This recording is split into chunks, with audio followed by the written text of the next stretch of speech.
Bossing! Yugyog ng kusina naman kaya napabalikwas ako ng bangon mula sa higaan ko. Napasarap yata ang tulog ko kaya hindi ko namalayan 2:00 na pala ng hapon. Hindi ka pa nag-agahan at nagtanghalian? Uwi ka naman ni Kaskas. Okay lang ako, nga pala. Nasaan si Jennifer? Tanong ko naman. May kinausap lang po sa cellphone, kababangon niya lang din. Uwi ka naman ni Alas. Tumango ako bilang lugon sa sinabi ni Alas sa akin. Maya-maya pa nagtungo naman ako sa kusina na para bang maghihilamos. Napangiti naman ako na makita ko na maayos na ang kusina nila. May kulay na ito at maganda na rin ang mga gamit nila. Ang cute ng bahay nyo. Sambit ko naman at naghilamos na. Napangiti naman si Burnok. Siya ang nagluluto dito. Kung di po dahil sa inyo, hindi po namin mababago tong bahay namin. Di namin malalagyan ng kulay.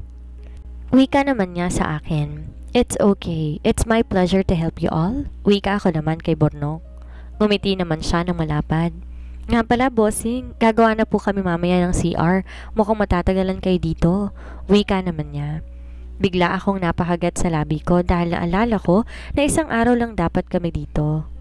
Napatampal ako sa ulo ko at dali-dali kong hinanap si Jennifer. Puisit, bakit ko ba nakalimutan yun? Mas lalong magagalit sa akin si Apollo ngayon nang dahil sa ginawa kong pagtakas sa isla. Sambit ko sa sarili ko. Jen, tawag ko. Bigla namang lumingon sa akin si Jennifer habang umiinom ng kape. Uuwi na tayo, aligaga kong sambit. Papasok na sana ako ulit sa loob para kunin ang mga gamit namin, ngunit bigla akong pinigilan ni Jennifer. Hey, stop, okay na. Wika naman niya sa akin.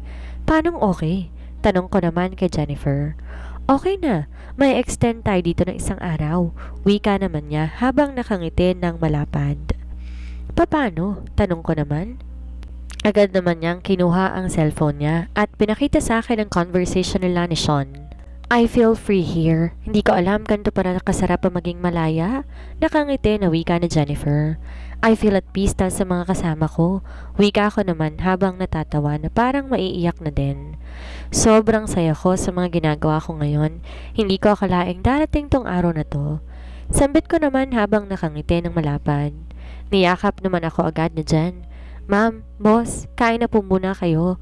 Wika naman ni Makmak at Gasgas habang binibigyan kami ng plato. Kumuha na rin kayo ng plato, sabay na tayong kakain. Di kami kakain kapag di kayo sasabay sa amin. Wika ako naman habang nakangiti sa kanila ng malapad. Sigurado po kayo, ma'am? Tanong naman siya sa akin habang nakangiti. Tumango naman ako sa kanila. Agad-agad silang kumuha ng plato ni Burnok at tinawag naman si Alas at Putchok. Maya-maya pa, kumpleto na rin nga kami. Ano to? Tanong naman ni Jennifer sa ulam. Yan ay ginisang gulay. Ito naman tuyo. Ito naman puso ng saging na nilagyan ng isda at nilagyan ng gata. Wika naman ni Gasgas. Nagtingin na naman kami ni Jennifer dahil sa kakaibang ulam na to. Hindi pa kami nakakakain ng ganito. Yung tuyo, familiar naman sa akin yan pero yung ibang pagkain, hindi ko pa nakita. Ngayon pa lamang. Kakaiba, wika ko naman. Kumuha na muna kami ni Jennifer at sumunod na silang kumuha. Subukan niyo po, masarap po yan. Wika naman nila sa amin. Kinakabahan ako kasi baka iba ang lasa at mailawa ako. Masasaktan ko naman sila. Nung kinain ko na, ay bigla naman akong nabigla sa lasa niya. Ang sarap! Sabay kaming sambit ni Jan nang tikman namin ang puso ng saging. Di ba po? Sabi ko po sa inyo Sige, kain na po kayo. Masayang wika ni Ala sa amin. Agad-agad naman nakamuha kami ng madaming kanin at kumain. Ilang minuto lamang at natapos din kaming kumain.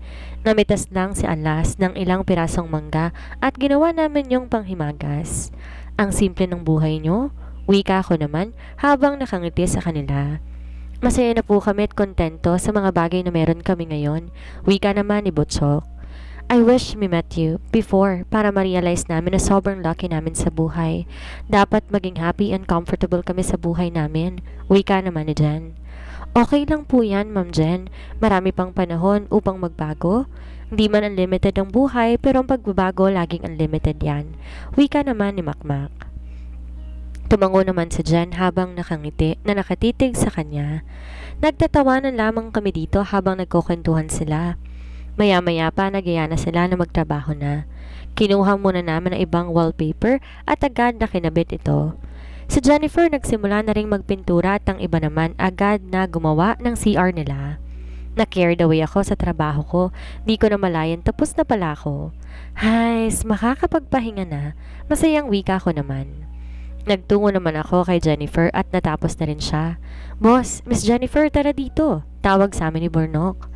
Dali-dali kaming bumaba at nagtungo doon sa kanila para tumulong. Nag-mix lamang sila ng semento nang biglang batuhin ni Gasgas si Makmak ng semento ngunit ang natamaan ay si Alas. Di naman nagpautang si Alas at biglang binato si Bornok at bigla naman silang nagbatuhan.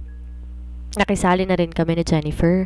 Tawa kami ng tawa habang nagtatakbuhan at nagbabatuhan nitong semento. Para kaming mga bata na naglalaro. Halos maluha-luha na nga ako nang dahil sa sobrang tuwa ko. Napaupo naman kaming lahat at napagod na kakatawa. Ang sakit sa tenga yung tawa mo, Ma'am Jen. Natatawang wika ni Gasgas. Ganyan talaga yan, wika naman ni Jen habang natatawa. Uy, baka naman naubos ang semento natin. Tara na nga, haluin na natin. At kayo po, magugas lang po kayo sa may ilog. Makmak, Bornok, samahan nyo sila. Wika naman ni Alas.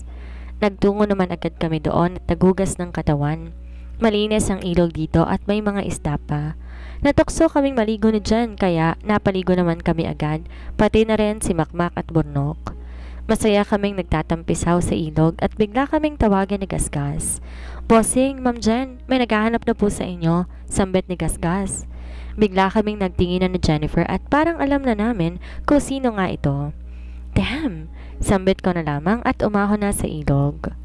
Apollo's POV. Halos magsisigaw na si Brix dahil sa sobrang inis ng mga bangkero. Daig niya pa ang boyfriend ko makaasta.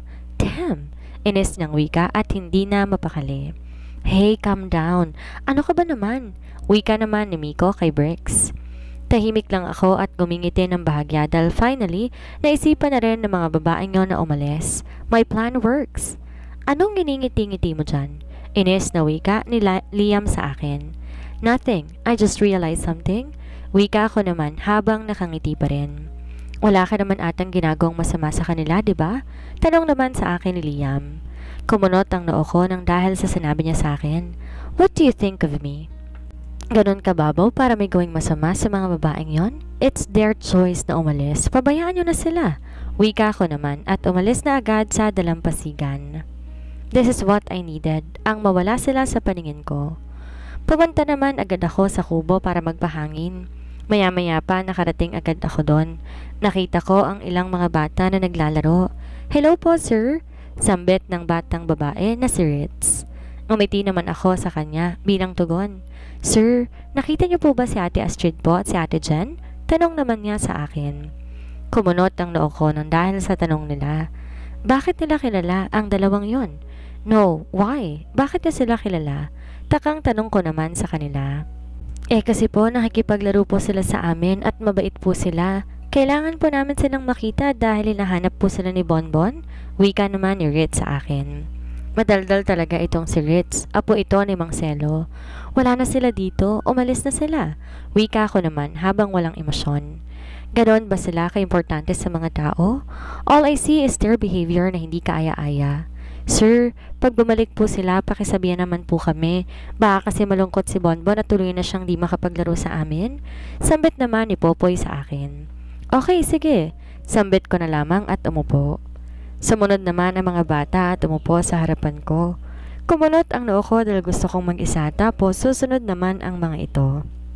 Bakit di pa kayo umalis? Tanong ko naman sa kanila. Aalis lang po kami kung may balita na kami kay Ate Astrid, Ate Jen. Wika naman nila sa akin. Mas lalo naman kumunot ang noo ko nang dahil sa sinabi nila sa akin. Go away or else, ipapakuha ko kayo sa mga parents ninyo. Malamig kong wika sa kanila. Hindi ko gusto ang mga bata dahil nga naiinis ako, lalo't maingay sila. Bakit pong sungit-sungit ninyo? Sambit naman ni Riz habang maiiyak na. Bigla naman akong kinabahan sa bata na to. Ayoko naman magpaiyak ng katulad niya at baka maging sobrang masama pa ako nito. Hey, huwag kang umiyak. Taranta kong wika. Sabihin niyo po kasi kung nasan si Ate Astrid dahil ayaw naman naming malungkot si Bonbon. Wika naman ni Rit sa akin. Napapikit na lang ako dahil sa sobrang inis sa mga batang to. Hindi ko alam kung ano ang gagawin ko sa mga ito para umalis. Can you just stop? Inis kong wika sa kanila. Bigla naman silang nag-iyakan. Sakto naman dumating si Liam at Sean. Hey, anong ginagawa mo? Takang tanong naman ni Liam at lumapit sa mga bata, saka ito pinatahan. Ilayo mo nga sila sa akin? Wika ko naman kay Liam. Let's go kids. Huwag mo na yung istorbohin si Kuya Apollo ninyo. Wika naman niya at dinala ang mga bata sa dining area. Iyak pa rin sila ng iyak, kaya napapikit naman ako. Huwag mong ibunton yung frustration mo sa iba. Wika naman ni Sean. Nainis lang ako sa kanila dahil lagi silang nagtatanong tungkol sa mga babaeng yon. I don't care about them. Wika ko naman at humiga na lamang. Apollo, you act crazy. Wika naman ni Sean sa akin. Napatingin naman ako sa kanya at kumunot ang noo ko nang dahil sa sinabi niya sa akin. Ano, kakampihan mo na naman sila? Sambit ko naman habang nakatitig sa itaas. No, wala akong kakampihan. Pero kasi, you act immature. Bro naman, wika naman niya sa akin.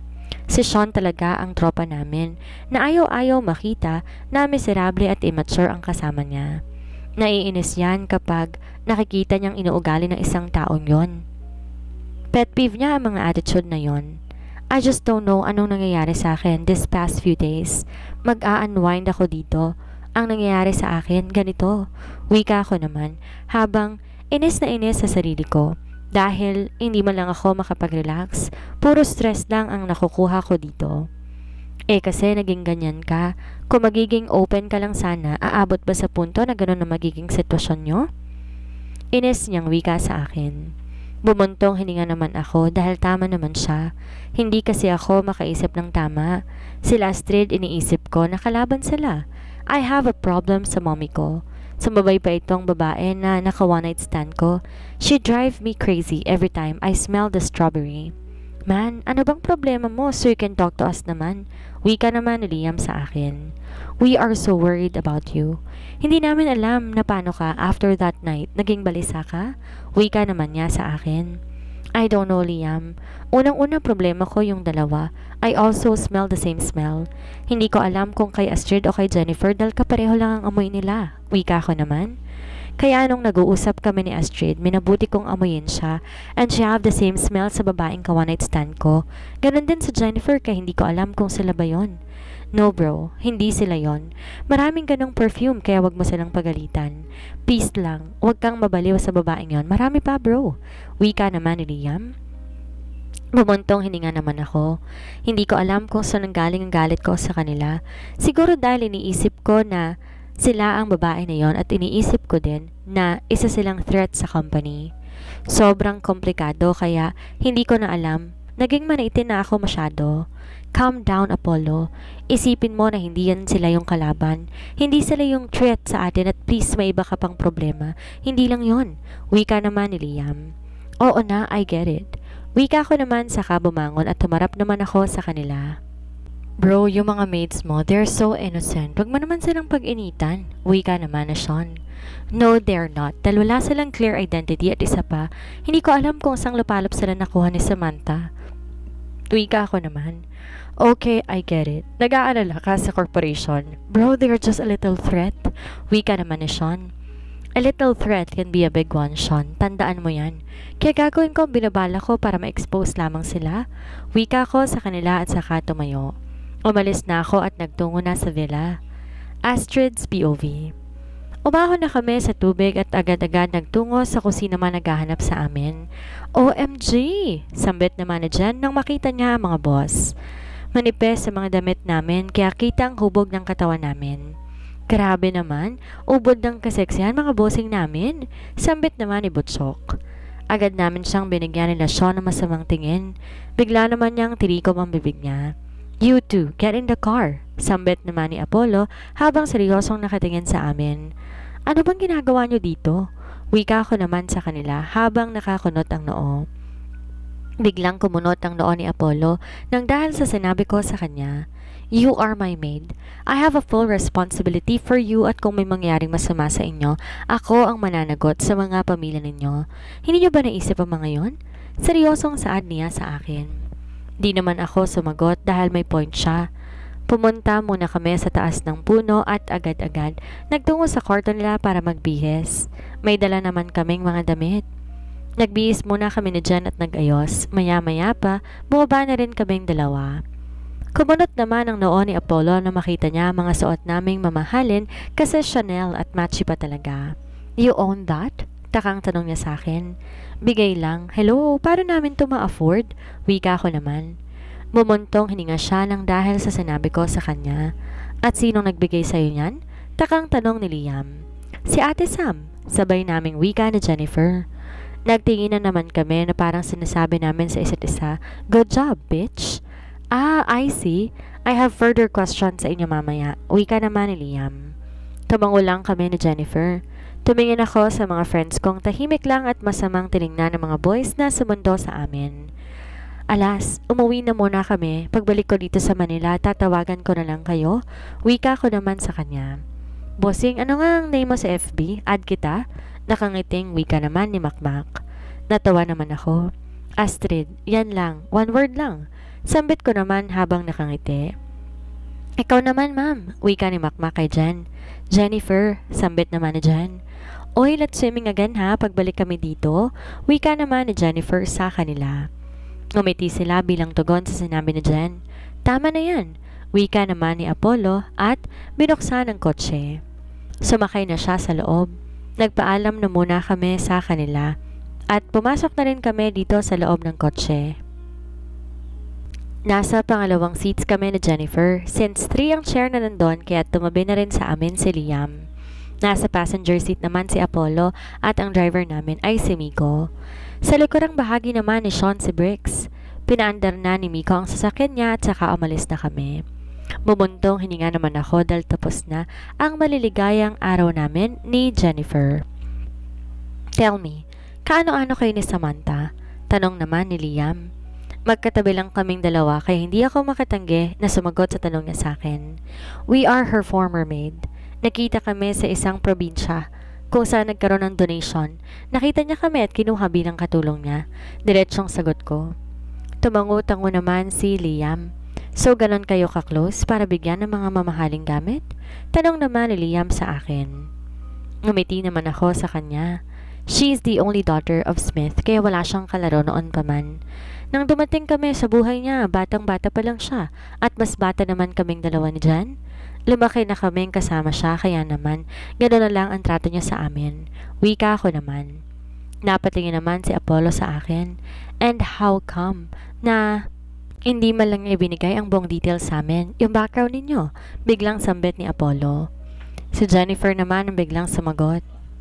Mas maaasahan ang bibig ng babaeng to kaya hindi ako namumroblema sa mga ganitong tanong. At bakit niya ibibigay sa'yo? Wala namang sinabi si Mayora na ganun pala ang dapat gawin. Kasi kung may background checking pala, edi game kami niyan. Ang kaso wala naman kaya paano namin ibibigay ang full details sa'yo? Wika naman ni Jen. Tumigil naman si Apollo saglit at bumuntong hininga. You mean, wala talaga kayong intensyon sa corporation namin? Sambit niya habang seryosong nakatingin sa amin. Aanin naman namin yan, katulong nga kami. Magpapatakbo ba namin yan? Sambit naman ni Jen. Okay, sambit niya naman. Nga pala, nabaldas ko yung pera mo, Apollo. Wika ko naman kay Apollo. Napatingin naman siya sa akin at bumilog ang mga mata niya dahil sa sinabi ko. What did you do? Sambit niya. Seryoso at mahinahon pero may diin. Nakita niyo yung 5 lalaki na yon? Tinulungan namin sila para ayusin yung buhay nila kasi yung cup nila is cup noodles. Wala silang mga gamit. Naaawa naman kami. Kaya naman agad namin silang tinulungan. Wika ko naman. Pero wag mo muna akong bibigyan ng sahod. Yung sahod ko, dededuct mo muna dyan. Wika ko naman sa kanya. Bumuntong hininga naman siya. I am so sorry. Wika ko naman at yumuko. Hindi ako sanay magsabi ng ganon pero kailangan ng character development. Nandyan pa naman si Sean sa likuran ko. It's okay, just spend the night with me. Wika naman niya na ikinabigla ko. Ha? Sambit ko naman habang nakatingin sa kanya. Spend the night with me at bayad ka na sa ginastos mong pera. Wika naman niya. Iba naman na nasa isip ko. Hindi pwedeng magkaroon ng second round. Tama na yung first round. Hindi ako bayarang babae. Hoy, wika ko naman sa kanya. Tumawa naman sila nang dahil sa sinabi ko. You are so green-minded. Natatawang wika ni Liam. Si Bricks naman nakitawa na rin nang dahil sa sinabi ko. Kakaya ka naman, Bes? Bulong sa akin ni Jennifer at kinurot niya ako sa tagiliran ko. Okay, I'll spend the night with you. Wika ko naman kay Apollo. Aray, napakasakit, Kuya Eddie. Wika naman ni Miko habang natatawa pa. Stop teasing, Bricks. Iiyak yan, hindi ubos ulit ang beer ni Apollo. Natatawang wika naman ni Liam. Natawa na rin si Jennifer dahil sobrang bully ng dalawang ito kay Bricks. Hey, gumagawa na naman kayo ng kwento ah. Di naman ako na broken. Sambit naman ni Bricks habang di makatingin ng diretsyo. Kung hindi ka na broken, edi sana hindi mo na ubos yung beer. Sambit naman ni Miko. Natawa na lamang kami dahil sa kakulitan nitong si Miko. Maya-maya pa nakarating na kami sa parking lot. Nagtungo na agad kami sa yacht. Nakita ko naman ang mga bata na kumakaway sa akin. Ate Astrid, Ate Jennifer, tawag nila sa amin. Napangiti ako ng malapad nang dahil sa mga ngiti nila sa amin.